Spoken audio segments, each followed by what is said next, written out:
Okay, welcome. Want to start off by welcoming everyone tonight and thanking you all for coming out here for our Foresight presentation tonight.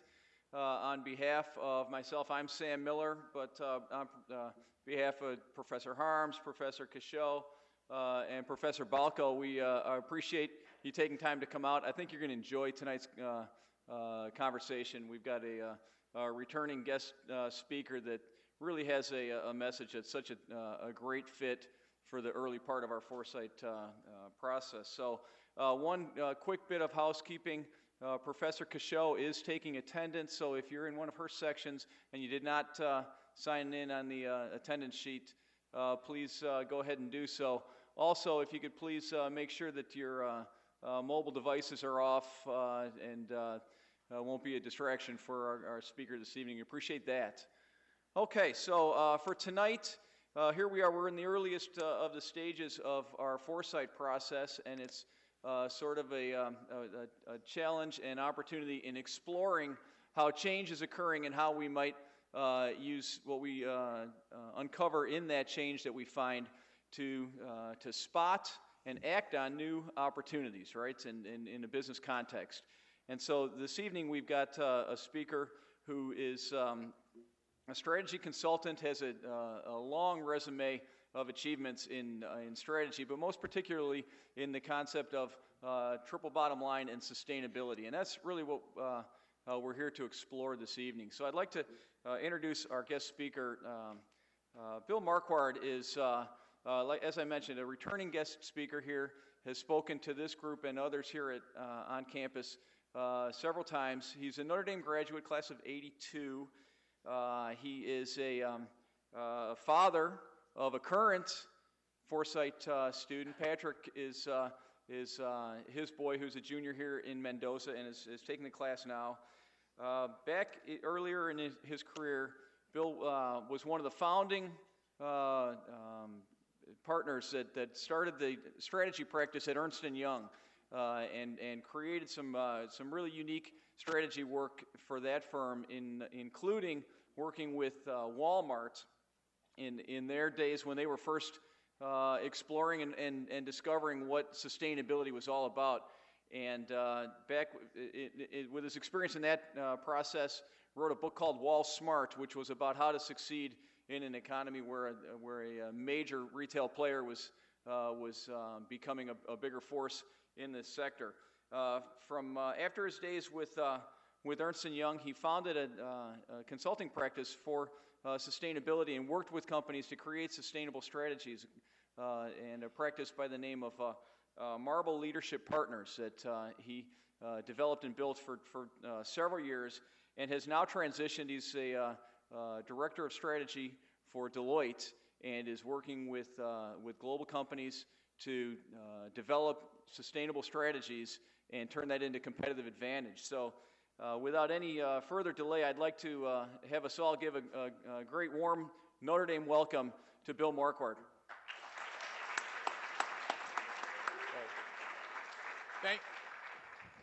Thanks to Professor Miller and also to Professor Cachot and Balco and Harms. It's great to get a chance to work with them again and also work with the team here. Professor Miller mentioned my son is in the class actually this year. What was interesting is when he and I talked about it, he does a great job of kind of grounding me in reality, because his reaction was, man, I have to sit and listen to you in order to get 80 points on a quiz. So that was a great way to kind of level set me. When I was a student here at Notre Dame, one admission is I was a philosophy major. I wasn't in the business school. And I got home at the end of my freshman year after deciding I was going to be a philosophy major, and I told my parents, I sat down at the kitchen table, told them I was going to go into philosophy. My dad nodded at me. My dad was in business. He was a lifelong truck salesman with White Motor Corporation and Freightliner, and he didn't quite get the gist of what liberal arts was all about. So my dad nodded at me. He picked up the yellow pages off the kitchen counter and he put them in front of me on the kitchen table, and he said, if you find philosophy listed in there, I'm going to pay for the rest of your college education. So it's kind of Dad's way of saying, hey, make sure that you can really do something with this. And over the years, what I've ended up recognizing and realizing is that something like philosophy was probably one of the best majors I could have taken to prepare me to get involved with business strategy. Because in the opportunities I've had to work with companies like McDonald's and Walt Disney World and Walmart and Meijer and folks like that, strategy is about finding disparate patterns in data and information. It's about connecting things that nobody else, that none of your competitors are actually connecting and bringing together. It's identifying the trends and identifying things that are coming far down the road that you see and that your clients see that other competitors aren't seeing. And that's really one of the keys to creating business value in this marketplace. So one of the reasons that I'm so enthused about my alma mater offering this class in Foresight to the business program is because this is one of the classes that is really going to help to differentiate you once you get into the business environment. One of the challenges that we have as business majors, particularly from an undergraduate perspective, is that if you just stick with what you know and what you've learned in business school, the executives that I talk to will contend that they will basically exhaust your skill set within about 5 years. There's only so much discounted cash flow and Black-Scholes option pricing models and emerging FASBs that you can apply in that situation. And the people who really distinguish themselves and launch and grow from a career perspective are the ones that not only take the raw business skills that they have, but they're then able to mix that with a liberal arts point of view, with a foresight point of view, and apply some of the skills and techniques that you're going to learn in this class going forward. So as you get into interviews and as you start to work for corporations, one of the things that's going to make you different than that peer group is the fact that you're able to think farther ahead as a result of this class. That being said, this class can probably be pretty frustrating as well, because when you're dealing with foresight and you're trying to figure out where the business and where an industry is going, the answers are absolutely not in the back of the book. And that's one of the challenges with this is that it's soft. There isn't a very clear and clearly defined answer. I was doing some strategy work earlier this week for one of the major internet retailers, and we were having a very, very vigorous debate about the direction that internet retailing is heading in. We don't know 100% what the right answer is, but we can envision 2 or 3 possible future states that are going to occur 5 years from now, and what we're trying to do is adjust and create a strategy that's going to position this internet retailer to be successful in several of those potential future states. So what I want to start with today is kind of a framing of the day. The lecture today and the presentation is actually going to take place at 2 different levels. What we're going to do is we're going to go through a lot of content about the market for sustainability and trends and what's occurred in this whole world of social and environmental sustainability literally over the last 40 years. So the first thing we're going to do is we're going to focus on that from a content perspective. But the second undercurrent, the second thing that's going on today is what I want to do is I want to take these data points. I want to take what it is that we talk about in sustainability content, and I'm going to use that as a case study of how to apply foresight to actually, in this case, create a brand new consulting opportunity that I did with Marble Leadership Partners, my prior firm, and that we're doing with Deloitte now in terms of really pushing the envelope on client service opportunities. So level 1 of today is about content. Level 2 is about applying that content and showing how foresight actually works to create new business opportunities. So if you have questions, you can either ask them during the course of the presentation or there's going to be some time at the end and we can cover them there. What I want to do is I want to start with an example of probably the most vivid example of the use of foresight that I've ever experienced in my business career. So let me paint the context for you. It was 1996, February. I was the advisor to the board of directors of a well-known publicly traded technology company that was in an absolute world of hurt. They had lost over $1 billion in the course of the last year and a half. And I was advising the board of directors on options for bankruptcy. whether we could do an out-of-court restructuring, whether we needed to go in court and do a Chapter 11 restructuring, if there were alternatives where they could sell the company to somebody else, but it was a very, very difficult situation. In the course of that board meeting, we not only fired the existing CEO, but the board decided to hire a new CEO. What that CEO did about 6 months later was rehired into the company a guy that had been with it, had helped found the company, but had then been fired, Steve Jobs.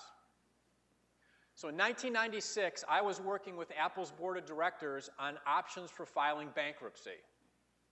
And here we are 15 years later, and in August of last year, and I think yesterday as a result of Apple's earnings release, Apple's the largest market value company in the world. Okay? And the singular reason for that dramatic change in shareholder value was the insight that Steve Jobs brought to the table and brought to the company. If you think about the iPad, what Steve started with, and one of the things that distinguished him as an executive, was the fact that he starts with design. He doesn't look at the existing market research. He doesn't look at the existing data in the marketplace. He starts with design. He envisioned a function that he wanted to satisfy with the iPod, and he told the engineers, I want something that's this size with this kind of user interface, which is ultimately going to store this amount of music so somebody can listen electronically to their music. That foresight became the genesis for the iPod. As you go into the iPhone world, effectively what the iPhone was doing, among other things, was it was killing sales for the iPod.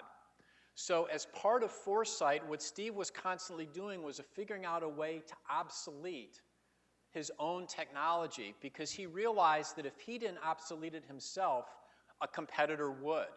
And therefore, what he was doing was not just looking at the market research, but was instead saying, what's a function that I can envision in the future that's going to be critical and relevant for individual consumers, for consumers of music, for consumers of sound, for consumers of telephones?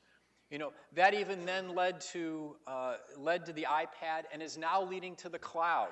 Because with the release of the iCloud, effectively what Steve's done is, again, he's changed the rules of the game. He changed the operating model because he recognized and had a point of view about where the market was going and where the market was heading. So that's probably the best example I have of somebody that created a dramatic amount of shareholder value and wealth by applying foresight to a situation. A much more pedantic example is the engineer at Chrysler who designed the minivan. When somebody asked him what his idea for the creation, he said, you know, no mom ever told us, make me a minivan. But instead what he looked at was there was a functionality that people needed that wasn't being currently served in the market. And what he was able to do is envision how that functionality could be served via the minivan, and then all the way to this case to some very amazing electronics. So let's now switch and make the transition into sustainability. And in the business world for the last 40 years, we've been living under the shadow of a comment and an essay that economist Milton Friedman wrote in the New York Times Magazine in September of 1970. And what Friedman said is that there is one and only one social responsibility of business: to use its resources and engage in activities designed to increase profits so long as it stays within the rules of the game, i.e. it doesn't do an Enron or a WorldCom or something like that. That is to say, it engages in open and free competition without deception or fraud. This is the statement that we have been living under that's kind of been a shadow over the business community for the last 40 years. And what's important, this is probably the most seminal data point in the progression of what's gone on in sustainability for the last 40 years. So what I want to do is I want to unpack the essence of Milton Friedman's argument here. And by the way, if you don't have these notes, we did post a PDF to the course website with these notes as well, so you don't have to feverishly write down everything you hear. The first premise that Friedman says is that it's the responsibility of the leaders to conduct the business to make as much money as possible while conforming to basic rules of society, whether those are absolute standards or those are more accepted customs. His second premise is that the manager, the executive of the company, is an agent for the shareholders. He's an agent for the individuals who actually own the corporation. When an individual acts on social responsibility, they are effectively acting as a principal, not as an agent. And therefore, if the manager has social responsibility in his or her capacity with the corporation, it must mean that he is to act in a way that is not in the interest of the employer. Manager is agent for the shareholders. If manager starts acting with social responsibility, they're acting as a principal, as an individual, and not as an overall agent for the corporation. When a manager acts as principal, he is in effect imposing taxes or deciding how the tax proceeds are spent. And the premise here is that of the total value of the corporation and the total cash flow, the minute you start devoting $1 to philanthropy or social responsibility, you're effectively taxing these maximum earnings that should be available to the shareholder, and that the manager is therefore violating that fiduciary duty and responsibility that they have, because the manager is an agent serving the interests of the principals. Therefore, the doctrine of, quote, social responsibility involves acceptance of a socialist view that political mechanisms rather than market mechanisms should dictate how resources are allocated. So that's kind of a detailed breakdown and unpacking of what Friedman was saying in his essay. And unfortunately, it's a premise or a shadow that we've been living under in the business community for a number of years. I've got one of my close friends is the CEO of a $4 billion retailer. The retailer is jointly owned by Bain Capital and Blackstone. And I sat down to start talking to him about social responsibility. And before I finished the first sentence, he said, "Bill, stop. I'm owned by a private equity firm. EBITDA is all that matters." He wasn't even willing to consider the possibility that there could be an EBITDA or an earnings benefit associated with social responsibility. He was instead adopting Friedman's thought process that it's basically a tax. So the first data point that we have as we're looking at this world of sustainability is Milton Friedman's essay that basically the shorthand is it's the business of business is business. Second data point we have is the Brundtland Commission. This is a UN commission in 1987 that was tasked with framing the area and framing the issue of sustainability. And the Brundtland Commission drafted a definition of sustainability, which I'm actually a big fan of because for me it stood the test of time as I work with corporations.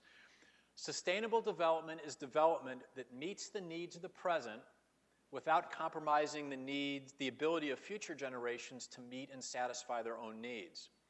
So in 1987, we have a second data point, which is the Brundtland Commission's definition of what constitutes sustainability. What is our challenge as stewards related to a sustainable world?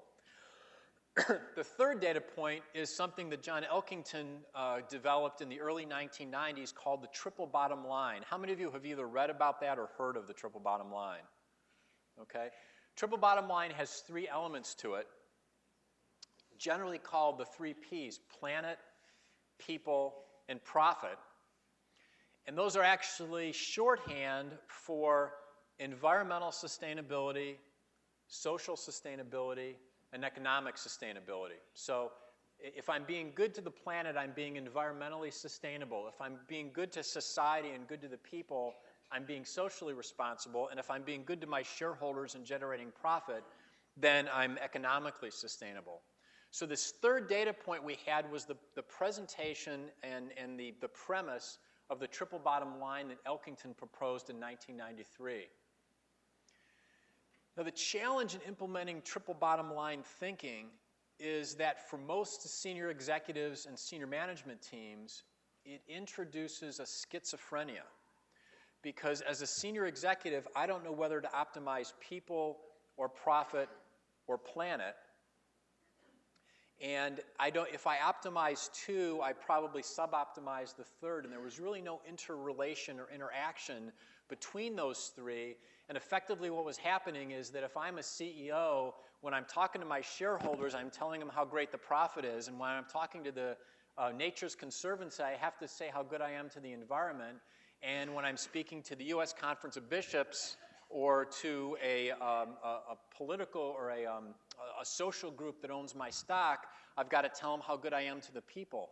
3 separate measurement systems, 3 different ways of thinking, and no opportunity to actually bring those 3 together. What began happening is it's only in about the last 5 to 8 years that businesses have begun linking environmental sustainability with economic sustainability. And when environmental sustainability has finally gained traction in corporate America, when it became linked to economic sustainability. So for example, when Jeff Immelt at GE comes out and publicly states that I want to generate $20 billion of incremental revenue from environmentally sustainable products, that's linking environmental sustainability with economic sustainability. When Ray Anderson and Interface Carpet, Interface is a manufacturer basically of industrial carpets, so the carpet squares in this room probably came from Interface. In the mid-90s, Ray Anderson, the CEO, said, I want our company to be totally carbon neutral within 20 years. Well, the innovations that were required to reach that goal have not only created products where carpet tiles can be 100% recycled, but as a result of the innovation and the value that Anderson and Interface have created, their revenue's gone up 60% and their profit's gone up 55%. So when they started linking those two together, they really started to get traction on the environmental side. When at Walmart started in a big way to focus on environmental sustainability in the 2006-2007 timeframe. And one of their initiatives is to eliminate the dumpster. Okay, if I get rid of the dumpster behind the store, obviously that serves a great environmental good because I'm eliminating material that's going into a landfill. But what Walmart also recognized is that everything in the dumpster, packaging, stuffing material, etc., that was all non-value-added cost that came with product when it was shipped to the store that isn't being sold to or passed on to the customer.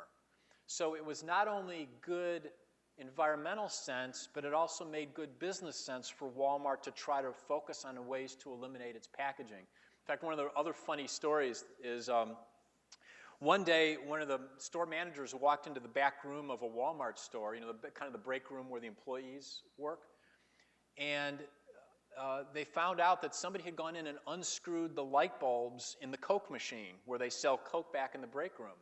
And when they found the employee who unscrewed the light bulbs, they said, what are you doing? And he said, well, this isn't on the store floor. We're not trying to sell Coca-Cola to customers.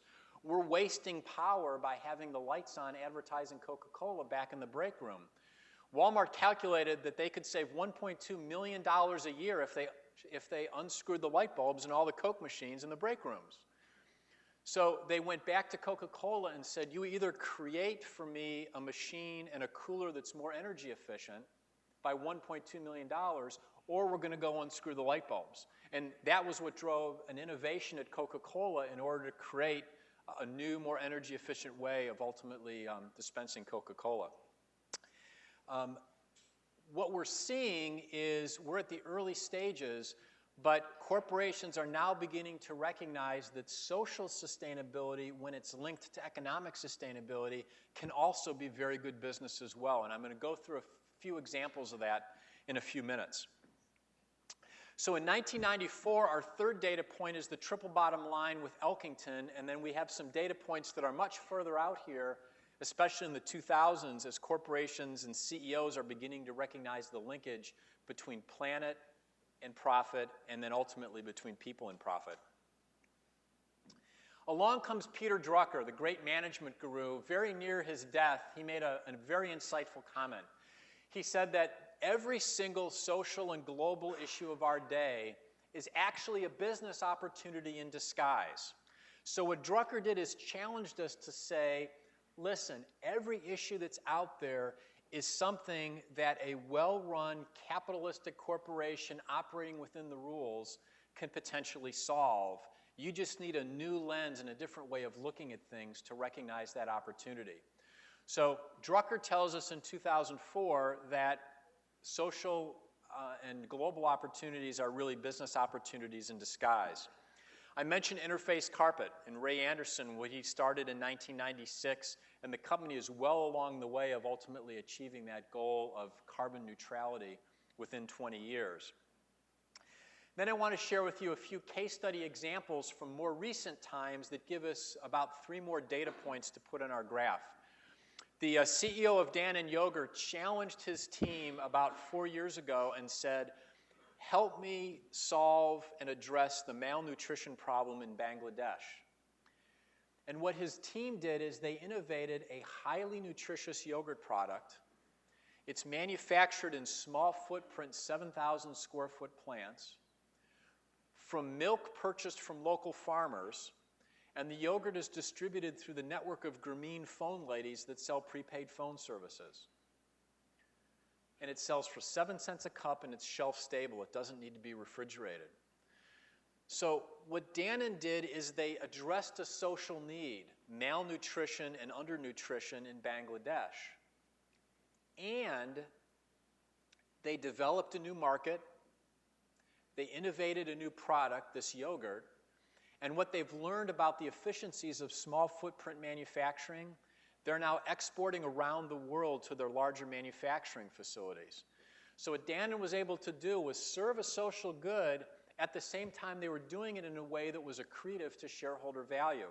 This is a great picture from some of their social responsibility literature of women in a village in Bangladesh that are all holding up their empty yogurt cups, demonstrating this yogurt product. Now the story doesn't end here, because it was early last year, Dannon introduced this same yogurt product into the French market as an opening price point yogurt product. So they've not only accomplished what they wanted to in Bangladesh, but they've now taken this newly innovated product and they've started rolling it out across the world into some of their other served markets. Second story is about a village in Guatemala called Santa Cruz Baja Verapaz. In fact, a few years ago, my wife Leslie and Patrick and I were actually there visiting the village. And what we found was these incredibly rich, fertile farmland in the mountains of Guatemala. Santa Cruz is about 2 hours northeast of Guatemala City, the capital. Incredibly rich, fertile farmland that grows carrots, radishes, tomatoes, potatoes, broccoli. Guatemala is known as the land of the eternal spring because the temperature is generally between 75 and 80 all year. Radishes go from seed to harvest in 30 days. It's just an absolutely stunning agricultural environment. But what we found when we were there is that we have people living in abject poverty. The average family has 7 to 8 people in the family. The average family income is $2 a day. The average education level is 4th grade. Patrick and Leslie and I visited one family where there was a 5-year-old girl that weighed 31 pounds because she only ate if Dad went out and worked in the field and made $2 that day. So you've got this incredible gap between very rich, fertile farmland and abject poverty among the villagers. We couldn't quite figure out what was going on until on one of my trips I saw the middleman come to town. Guy pulls into town, buys the produce for 10 cents on the dollar for what it's worth, drives to market and sells the product at market. The reason for this economic gap is that the farmers in Santa Cruz don't have any ready access to market to sell their products, and therefore they're never able to get out of this cycle of abject poverty because of this lack of access. And in fact, this story is repeated countless times around Guatemala. The 13 million population in Guatemala, 8 million people live on $2 a day or less. That's how significant the issue is. So the question is, what's the solution to this? Well, the largest retailer in Central America is Walmart. So Walmart formed the Inclusive Market Alliance for Rural Entrepreneurs called IMARE. Amare is a joint venture between USAID and Mercy Corps. And what happens is Walmart agrees to purchase the product and the produce at market prices, and in return they give a production schedule back to the villages about what types of products they want to buy around what day. So the benefit for the villagers is they have a very steady demand for their product at market pricing, but there's a benefit for Walmart because they're getting higher sales from locally grown produce, and they're also reducing their logistics costs because instead of trucking carrots 6 hours from Mexico, they're now only trucking those carrots 2 hours from Santa Cruz. So besides serving a significant social need for the villagers in Santa Cruz, Walmart was also generating more sales and reducing the logistics costs on the products that they were selling. So that was a second live data point that we were seeing in corporations. Third data point. Right now, the unemployment rate among people with disabilities in the United States is about 45%. This is a terrible social story. We're more than 10 years after the Americans with Disabilities Act was passed, and nonetheless, there's a very, very high unemployment or underemployment rate among people with disabilities in America. A former peer of mine at E&Y, who's now the head of supply chain for Walgreens, a guy named Randy Lewis, had a son who was highly autistic, and he reached 18, and Randy really struggled with what are the long-term career prospects and the long-term economic opportunities for my son. He's 18. Is he going to be living on government aid, or do we need to financially support him? Where's his opportunity to be a contributing member to society? And Randy at that point had a brainstorm.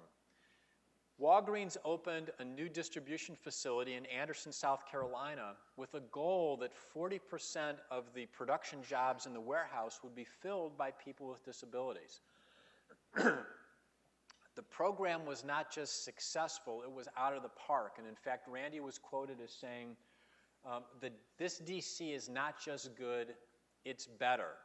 The Anderson, South Carolina facility productivity rate is the highest productivity rate of any distribution center in the Walgreens system, and it's operating at a productivity level that's about 20% beyond the average for all of Walmart's distribution centers.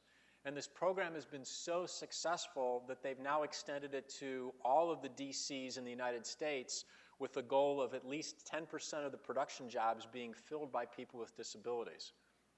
So what you've got is a significant social issue, the underemployment rate for Americans with disabilities.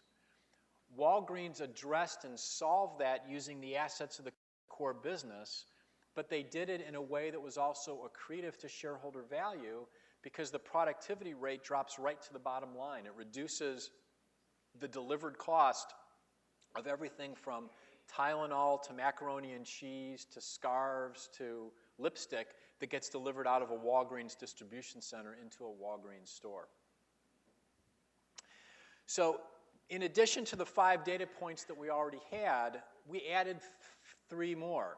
We've got Walgreens' 2007 program of hiring people with disabilities. We have Walmart's Amare Alliance in 2008. And we have Dannon's experiment with yogurt in Bangladesh in 2005. So as a consultant and a strategist, I looked at these data points and said, okay, how do I apply Foresight? What's the business opportunity here from these disparate points?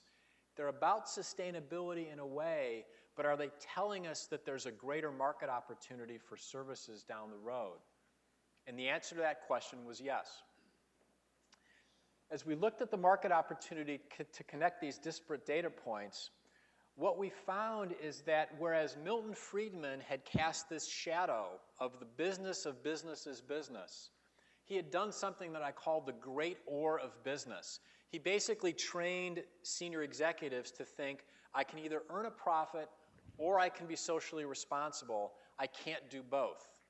I have the triple bottom line, people, profit, planet, but it's causing schizophrenia among senior executives. There's got to be a way, there's got to be a solution here and a business opportunity that goes beyond what the data points are telling us. The solution is a concept called finding the and. And what finding the and does is it takes social responsibilities, converts them into opportunities using Peter Drucker's language about every social and global issue of our day is a business opportunity in disguise. And then it turns those corporate social opportunities into sustainable competitive advantage. It turns them into profits, cash flow, and shareholder value. Think about it. In the Dannon situation, Dannon served a social good. They recognized a social responsibility around malnutrition. They converted that in the opportunity to create a highly nutritious yogurt product. And by successfully delivering and serving that opportunity, they generated new sales, they innovated a new product, and they created operational efficiencies from these new small footprint plants. So when corporations find the and, there's three things that are going on. The first thing is they're generating innovation, growth, and shareholder value by using the assets of the core business to address major social issues. And what those data points that I was looking at a couple years ago showed was that there's an opportunity here. Corporations are just emerging at the cusp of recognizing that social responsibility can actually be a source of shareholder value, just like environmental responsibility was already down the road toward. What's important about this definition and about this description is that finding the and is about using the assets of the core business. Okay? Dannon was using its core manufacturing assets. Walmart was using its core stores and logistics and distribution system. Walgreens was using its core distribution centers. Okay, these were all examples that weren't philanthropy. They weren't writing a check to Mercy Corps. These were literally solving social problems using the assets in the core business. And that's the aha that we took away and recognized that business opportunity. As we look at corporations, corporations generally go through 4 stages of finding the and as it relates to their own business. Most corporations start out at something that we call pure philanthropy. There's virtually no alignment between a corporation's business strategy and its philanthropic or giving program. So the CEO's spouse is on the board of the orchestra, therefore you write a $100,000 check to the orchestra. Or, gee, we should probably be good to our community and, we don't want the Sierra Club to get all over us, so I'm going to write a check to Nature's Conservancy, more or less to kind of buy favor and buy some political capital. So pure philanthropy is basically there's no alignment between business strategy and philanthropy. The second phase of finding the and is strategic philanthropy. Okay, this is where you start to align what's going on with your business and what your philanthropic endeavors and efforts are. My favorite example is PetSmart. 17 years ago, PetSmart decided to focus virtually all of its philanthropy on adopt-a-pet programs.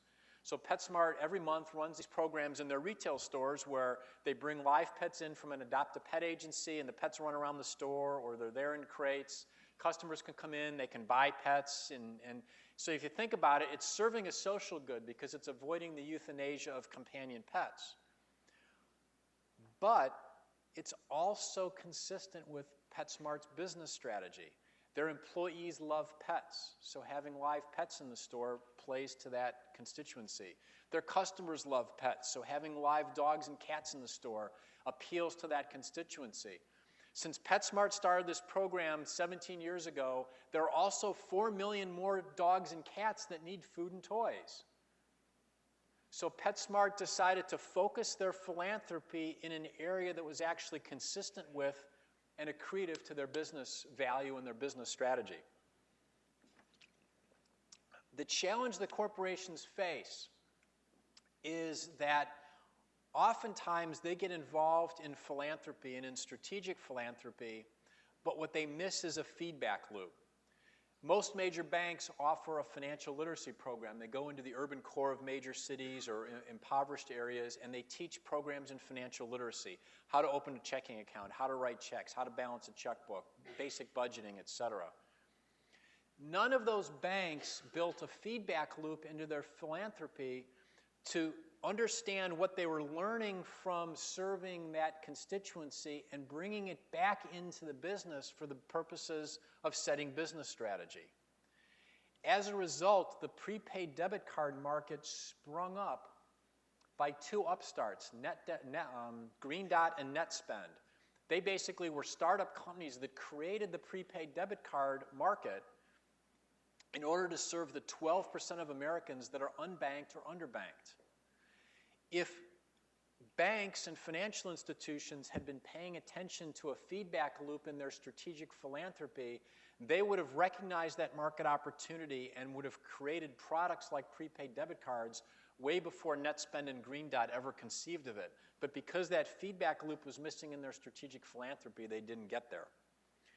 The third step in advantage is strategic sustainability. This is where you shift to solving social issues using the assets of the core business. And the three examples I gave before of Walgreens, Walmart, and Dannon are all examples of strategic sustainability. The Pinnacle is an advantage firm. This is a firm that is actually operating such that social responsibility is built into the fabric of the corporation. It's part of business strategy. It's part of every decision that you make. It's part of prioritizing, budgeting. There's only a handful of companies that are operating at this level. It's Whole Foods, Patagonia, Green Mountain Coffee Roasters, Fairmont Minerals, companies like that that are operating at this level where social responsibility is firmly ingrained within the corporation. The important thing to notice as we looked at that business opportunity is that the two items below the line are philanthropy, and the two items above the line are part of the core business, which also means that the items below the line are cost centers of the corporation, but the two items above the line are profit centers. So that's the big dynamic and the big shift. Finding the and is not about philanthropy. Finding the and is about focusing on and using the assets of the core business in order to solve major social issues. What we also found in our research and find in our work with corporation is that there are generally four sources of competitive advantage in finding the and. Market development, product innovation, operating efficiency, and culture building. And what this chart shows is how that maps out with the examples I shared.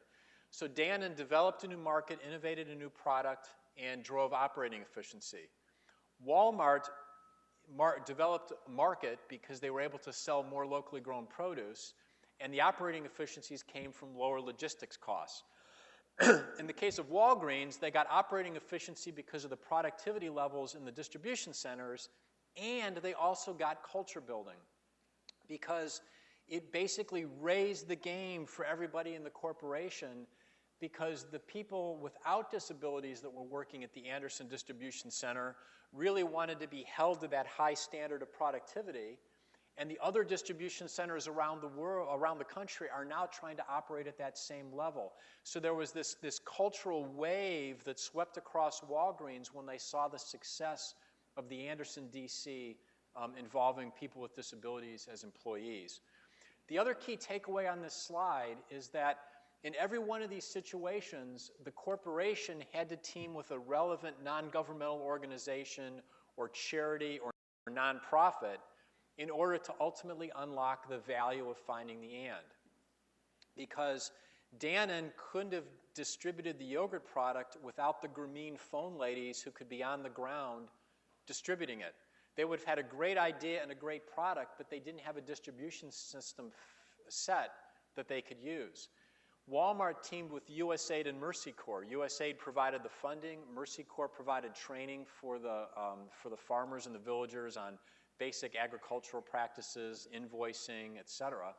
And in the case of Walgreens, they teamed with the University of North Carolina to train the executives about how to best utilize people with disabilities in the production force. And they also teamed with local disability organizations that did workforce development training and helped them to identify candidates. So with that, I'm going to kind of close this and we open it up for questions. But the idea here is that we talked about this discussion going on at two levels. From a content perspective, what I showed you was kind of the evolution of what's going on in the sustainability world at a high level by mapping those 8 data points for you along the way. But then at a second level, how do you apply foresight? How do you look at these 8 data points of what's going on and how we built a consulting practice and a consulting offering around helping corporations find the and between profit and social responsibility? Up here on the screen is my contact information, phone number in the office, as well as email address. The picture of the book is Wall Smart, which Professor Miller mentioned. This was the book, my strategy book that McGraw-Hill published in 2007. It's primarily a business strategy book that focuses, the first half of the book focuses on what happened behind the scenes at Walmart to make them the successful company that they were. But then the second half of the book is prescriptive, and it describes the smart strategic steps that corporations in any industry need to make in the wake of a dominant competitor or if they want to become the giant themselves. And it's in the back of the book where I first started to develop this concept of finding the and that you've now seen a lot richer presentation of over the course of the lecture. So with that, what I'd like to do is I'd like to open it up for questions, either using the microphone or if you yell out the question, I'll repeat it so it gets on the video and then answer it.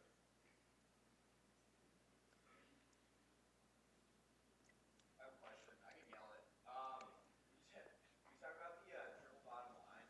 Is it a realistic expectation to have young corporations and starting companies really hold them to that standard of performing at a triple bottom line?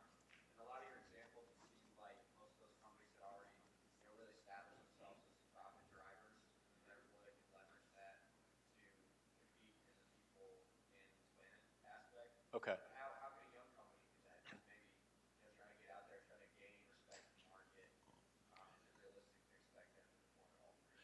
So the question is it realistic for a young company in the marketplace to operate at triple bottom line levels really right out of the box? Most of the examples we've looked at here are very large corporations. I've seen corporations that are very small also operating at this level as well. I didn't bring the examples, but for example, I've got a client that's a financial services company that specializes in Social Security disability representation. So, if once you're in the workforce and you've worked for 5 years, if you become permanently disabled, you can apply for Social Security disability benefits and receive between $1,000 and $2,000 a month from the government up until retirement age in order to compensate you for the fact that you can no longer work. It was part of the Social Security Act. Well, my client does a great job at that, but the problem was we recognized that there were a whole panoply of financial and healthcare needs that people with disabilities had that weren't being served. So we actually created a portfolio of financial and healthcare products and services like a Medicare plan selection service. We created our own prepaid debit card, et cetera, and financial planning specifically targeted to the needs of people with disabilities. This is a company that's way under $100 million in revenue, but their revenue in the last 5 years has grown over 50% by applying these principles. I think one of the things you're also referring to, and you may have heard the term friction cost in business, that to get involved in something, to get involved in measurement, there's oftentimes a friction, an inefficiency involved. Over-regulation by government is a friction cost in the marketplace, which is one of the challenges we're facing in this the debates going on in the presidential election.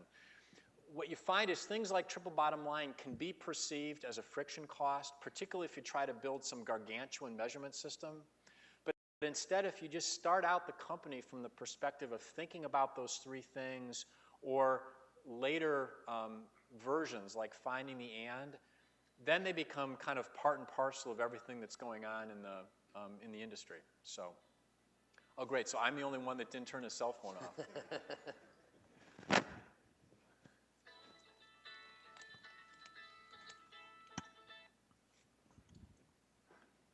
Patrick, that was your brother, by the way. Yes? How much companies being successful are kind of going there? I think a lot of their success comes from people who are willing to spend more because they're doing good things for the environment. How much of that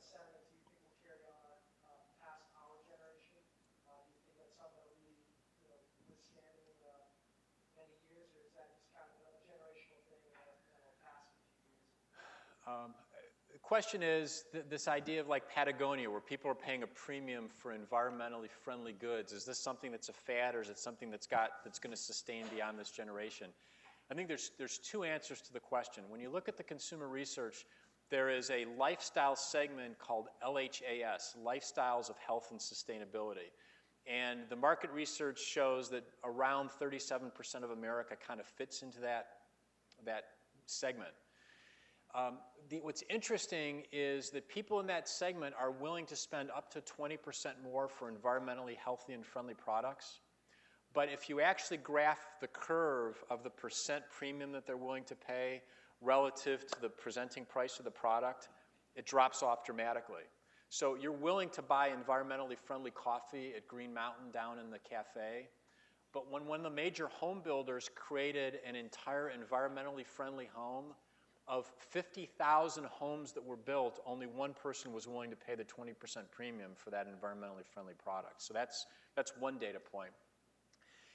Second data point, there was some great research done by a sociologist named Bill Strauss. The book is called The Fourth Turning. And Strauss looked at the history of Western civilization over the last 500 years. And what Strauss found was that it was not linear, it was cyclical.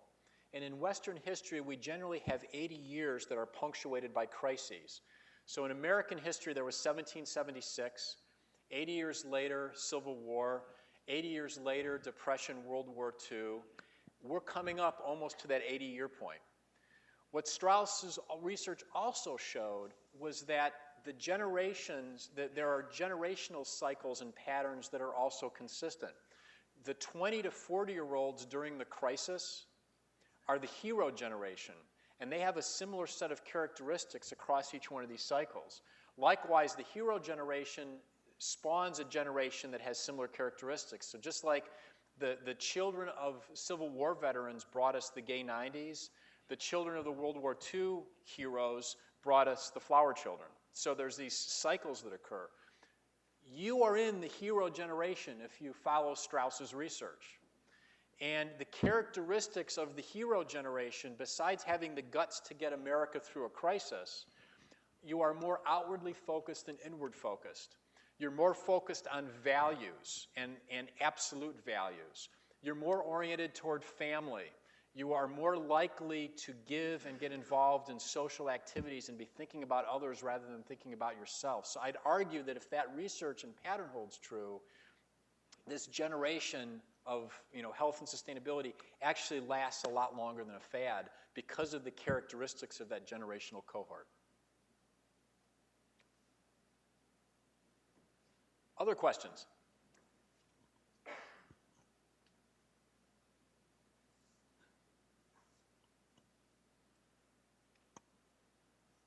Come on.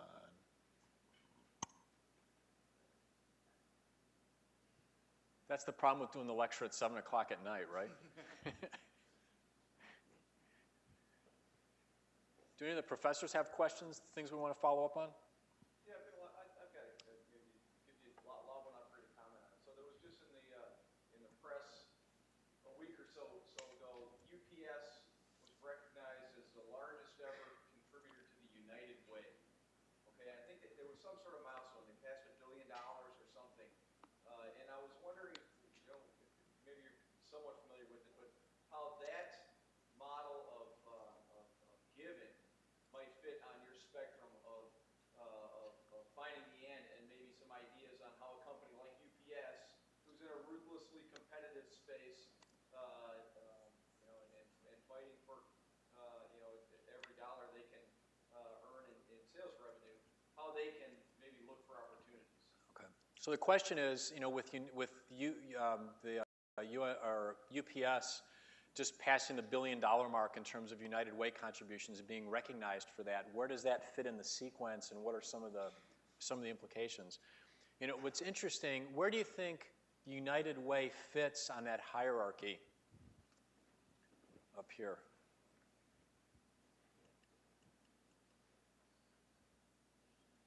Where does it fit? It's not Advantage, by the way.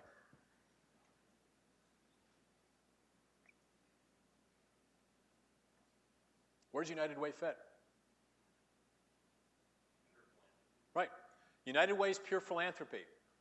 Okay? There isn't a connection between the donations that are being made and any specific linkage with the business strategy. And in fact, in the United Way example, it's primarily money that's been contributed and donated by the employees that's being packaged up under the umbrella of UPS and that's being donated.